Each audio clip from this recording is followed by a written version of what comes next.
Hi guys, you all are welcome on my YouTube channel my online classroom science। और आज इस video में जो चैप्टर का एक्सप्लेनेशन मैं आपको प्रोवाइड करने वाली हूँ ये है क्लास 7 का साइंस का चैप्टर 10 है ये। और इसका नाम है रेस्पिरेशन इन ऑर्गेनिजम्स। और आप सभी को पता है कि इस चैप्टर को मैं आपको नोट्स की हेल्प से एक्सप्लेन करने वाली हूँ। नोट्स में जितना भी कंटेंट है इंपॉर्टेंट है, पॉइंट्स में है, हाईलाइटेड है, विथ पिक्चर्स है, जिससे आपको इजीली समझ में आ जाएगा। और एग्ज़ाम पर्पस के हिसाब से देखें तो बहुत ही हेल्पफुल रहते हैं ये नोट्स, क्योंकि एक ही वीडियो में आप देखो तो आपको पूरा चैप्टर में आपको एक्सप्लेन कर देती हूँ एक ही बार में। और आप रिविजन जब करना चाहो तो आप ये चैप्टर्स का जो एक्सप्लेनेशन है वो आप देख सकते हैं। इसी के साथ मैं आपको एक चीज़ और बता दूँ कि इस चैनल पर आपको इस तरह की और वीडियोज़ भी अवेलेबल हैं। तो आप जब भी मेरे चैनल पर विजिट करते हैं तो आप प्लेलिस्ट ऑप्शन पर जाया करिए, क्योंकि वहाँ पे आपको क्लास वाइज आपके चैप्टर्स मिल जाएंगे। अगर आपको कोई चैप्टर नहीं मिलता है तो आप मुझे कमेंट करिएगा, मैं आपको लिंक प्रोवाइड कर दूँगी। तो चलिए स्टार्ट करते हैं। तो देखिए सबसे पहले इंट्रोडक्शन। तो बिल्कुल इंट्रोडक्शन में यही चीज़ है, क्योंकि नाम ही है चैप्टर का रेस्पिरेशन इन ऑर्गेनिजम्स। तो हम रेस्पिरेशन के प्रोसेस के बारे में जानेंगे, ऑर्गेनिजम्स में किस तरह से रेस्पिरेशन प्रोसेस होता है। अच्छा, ये जो रेस्पिरेशन वर्ड है ये हमें ब्रीथिंग प्रोसेस के बारे में बताता है कि किस तरीके से जो एनिमल्स हैं ब्रीथिंग प्रोसेस करते हैं। और ये एक साइन ऑफ लाइफ है कि जिंदा रहने का एक सिग्नेचर आप कह सकते हो। कि इससे आपको पता चलता है कि अगर कोई एनिमल या कोई ऑर्गेनिज्म ब्रीथ कर रहा है यानी वो लिविंग है। It is done for intake of oxygen, किस तरह से वो ऑक्सीजन को इनटेक अपने अंदर लेते हैं और कार्बन डाइऑक्साइड को बाहर निकालते हैं। अच्छा, प्लांट्स भी जो हैं वो भी ब्रीथ करते हैं, बट वो कार्बन डाइऑक्साइड अपने अंदर लेते हैं और ऑक्सीजन हमें देते हैं। तो ये थोड़ा सा चेंज हो जाता है जो हम जानेंगे। नेक्स्ट हेडिंग है रेस्पिरेशन एनर्जी रिलीजिंग प्रोसेस। देखिए रेस्पिरेशन जो है एक एनर्जी रिलीजिंग प्रोसेस है। जितनी भी बॉडी में हमारी एक्टिविटीज़ होती हैं, जो भी बायोलॉजिकल प्रोसेस हैं, जैसे ग्रोथ है, मूवमेंट है, एक्सेट्रा, हर किसी एक्टिविटी को करने के लिए आपको एनर्जी की रिक्वायरमेंट होती है। एनर्जी ऐसा नहीं कि जो चीज़ हम खाते हैं उसी से हमें मिलती है। हम खाते हैं, बिल्कुल सही बात है, जो भी चीज़ें हम खाते हैं उससे हमें एनर्जी मिलती है, बट कैसे मिलती है? तो this comes from oxidation of digested food. यानी जो भी फूड आप खा रहे हो वो ऑक्सीजन की मदद से ऑक्सीडाइज्ड होते हैं, जिसकी वजह से आपको एनर्जी मिलती है।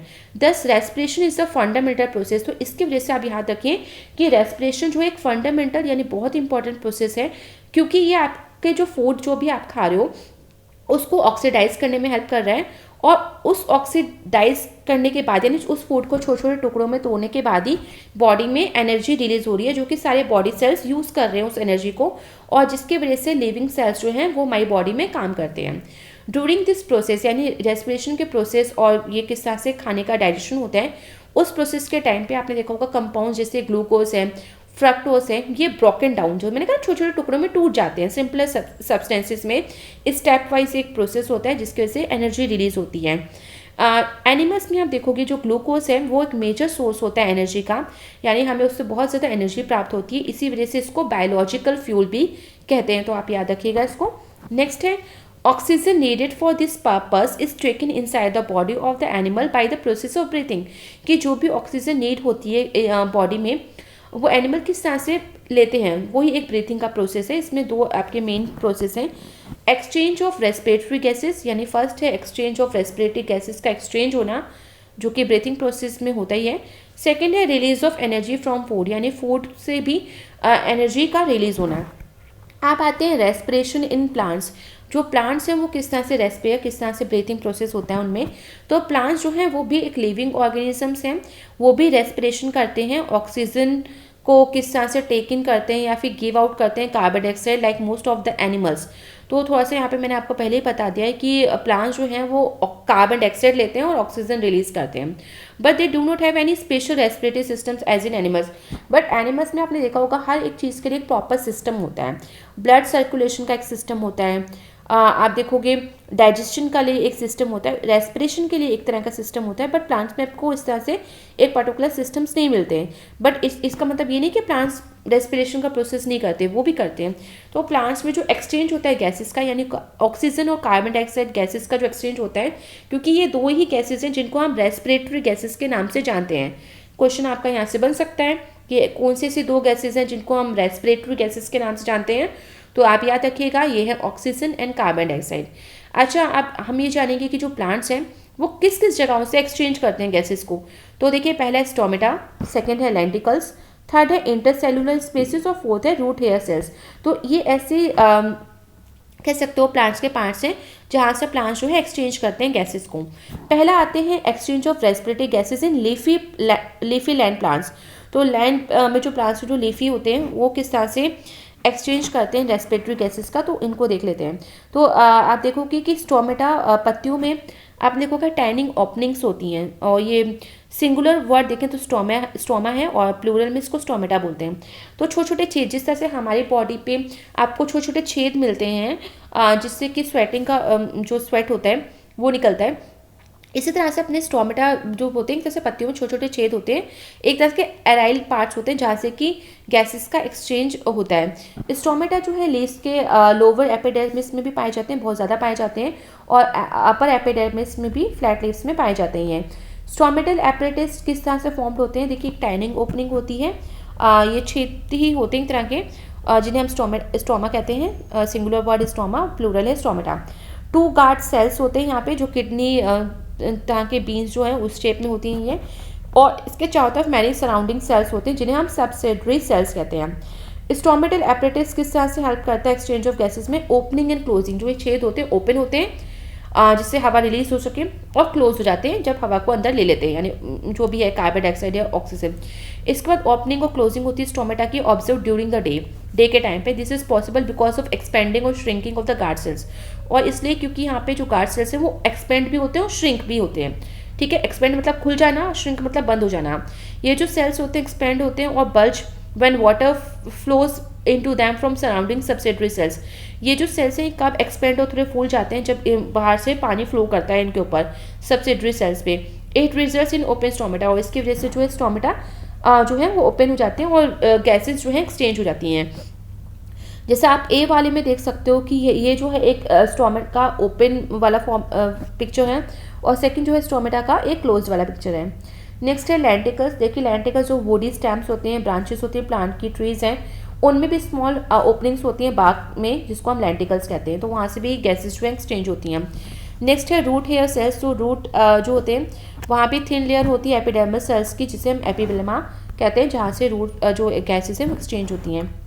नेक्स्ट है देखिए exchange of gases in aquatic plants. तो अभी तो हमने लैंड प्लांट्स की बात कर ली, एक्वेटिक प्लांट्स में किस तरह से एक्सचेंज होता है गैसेस का। तो देखिए जो प्लांट्स लिविंग हैं वाटर में, उन्हें हम एक्वेटिक प्लांट्स के नाम से जानते हैं।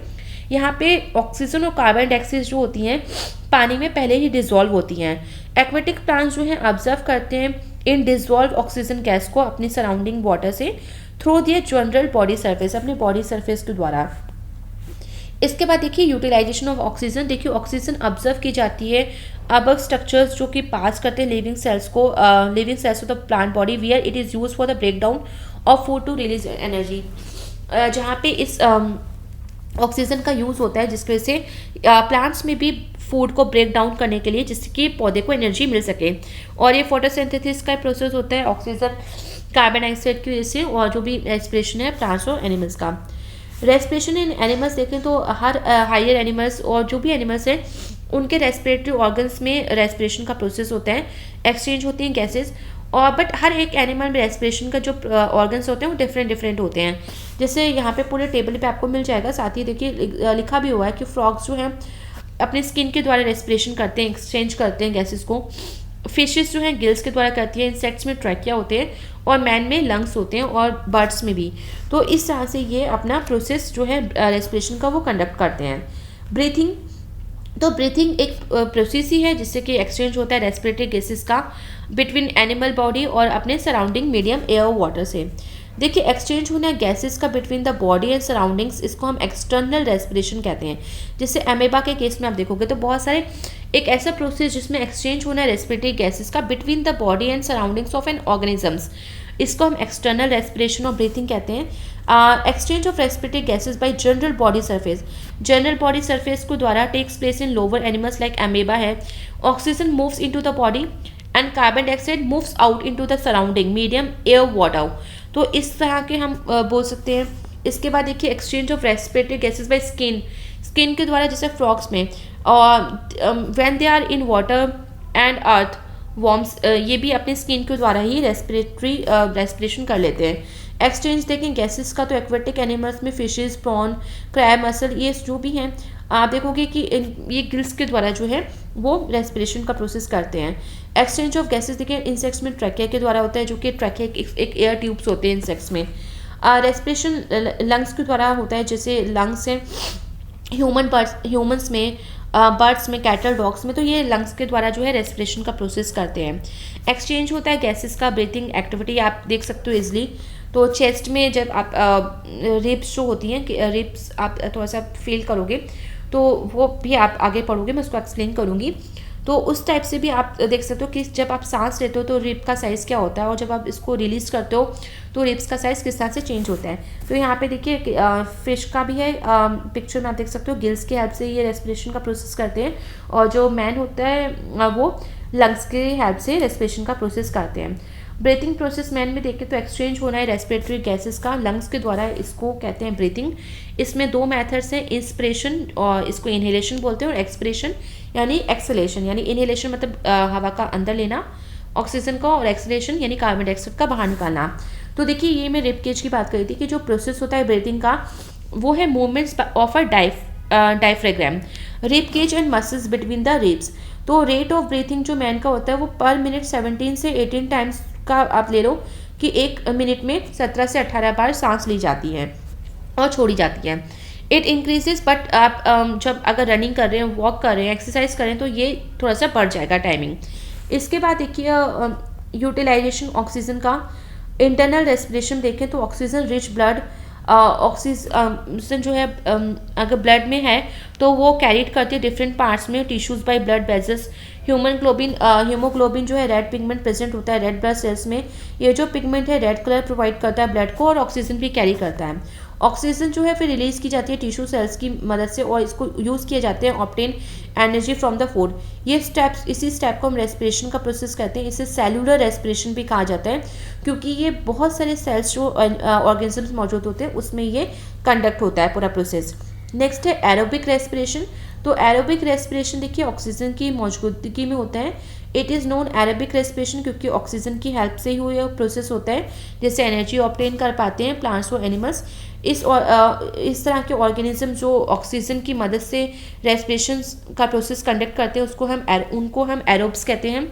ये एक कॉम्प्लेक्स प्रोसेस है जिसमें फूड ग्लूकोज जो है वो यूज़ होता है, जिससे एनर्जी को रिलीज़ किया जा सके। एनर्जी जो है ऑब्टेन की जाती है अनदर प्रोसेस के द्वारा भी, विच ऑक्सीजन इज़ नॉट यूज, जहाँ पे ऑक्सीजन नहीं होती, जिसे हम एनएरोबिक रेस्पिरेशन कहते हैं। यानी जहाँ पे बिना ऑक्सीजन की मदद से रेस्पिरेशन का प्रोसेस कंडक्ट होता है उसे हम एनएरोबिक रिएक्शन कहते हैं। इस प्रोसेस में देखिए जो फूड है, जो ग्लूकोज है, वो एनर्जी को प्रोड्यूस करता है, और ये एब्सेंस ऑफ ऑक्सीजन की उसमें होता है। इसमें अमाउंट ऑफ जो एनर्जी प्रोड्यूस होती है वो much less than the aerobic, क्योंकि जाहिर सी बात है ऑक्सीजन की मदद से ज़्यादा एनर्जी प्रोवाइड होती है। जब ऑक्सीजन नहीं है तो रेस्पिरेशन का प्रोसेस होता है, एनर्जी प्रोड्यूस होती है बट कम होती है। ये लोअर ऑर्गेनिज्म जिन्हें इतनी ज़्यादा ऑक्सीजन नहीं चाहिए, जैसे सेल्स हैं, बैक्टीरिया हैं, मसल सेल्स हैं, उसमें ये इस तरह के रेस्पिरेशन होते हैं। इस रिएक्शन को हम एरोबिक रिएक्शन कहते हैं क्योंकि ऑक्सीजन नहीं होती है इसमें। जो मसल सेल्स होते हैं, लेग के मसल्स होते हैं, वो भी रेस्पियर करते हैं एनएरोबिकली, और बस शॉर्ट ड्यूरेशन के लिए। और हैवी एक्सरसाइज करने के टाइम, जैसे रनिंग है, साइकिलिंग, वॉकिंग, वेट लिफ्टिंग और हैवी वर्क करते टाइम, ऑल दिस एक्टिविटीज़, इन सभी को एनर्जी की रिक्वायरमेंट होती है बट लेस अमाउंट वहाँ पे चल जाता है। As a result of lactic acid formation when its accumulation muscle cells, muscle cramps are cause. अच्छा, कभी कभी ये भी लिखा गया है कि जब लैक्टिक एसिड फॉर्म्ड हो जाता है मसल सेल्स में तो मसल सेल्स क्रैप्ड हो जाते हैं, तो इस तरह के प्रॉब्लम्स वहाँ पे होती है जहाँ पे बहुत ज़्यादा लैक्ट में पेन होता है। तो इट गोज ऑफ, और ये पेन तब जाएगा जब लैक्टिक एसिड को, क्योंकि वहाँ पे ऑक्सीजन की प्रॉपर सप्लाई नहीं हुई, तो जब ऑक्सीजन की प्रॉपर सप्लाई हो जाएगी वहाँ पे रेस्पिरेशन के प्रोसेस से, तो ये लैक्टिक एसिड टूट जाएगा और तब ये पेन नहीं होगा वहाँ पे। डिफरेंस बिटवीन देख लेते हैं ब्रीथिंग और रेस्पिरेशन में क्या डिफरेंस है। तो देखिए ब्रीथिंग एक फिजिकल एक्टिविटी है। ब्रीथिंग डन होती है ऑर्गन्स में, सच हर तरह के ऑर्गन्स में, और एयर और वाटर के द्वारा इन फिशेस में, लेकिन in this process utilises energy. Respiration देखिए केमिकल चेंज है बॉडी सेल्स में। रेस्पिरेशन टेक प्लेस करता है बॉडी में, लंग्स, एयर बैग सेल्स में। ऑक्सीजन साथ ही देखिए ऑक्सीजन को लेते हैं इसमें प्रोसेस में, और कार्बन डाइऑक्साइड को बाहर निकालते हैं। एनर्जी रिलीज होती है इस प्रोसेस में। तो आई होप ये चैप्टर आपको समझ में आ गया होगा। So thank you everyone, and please like, share, subscribe this channel for more updates.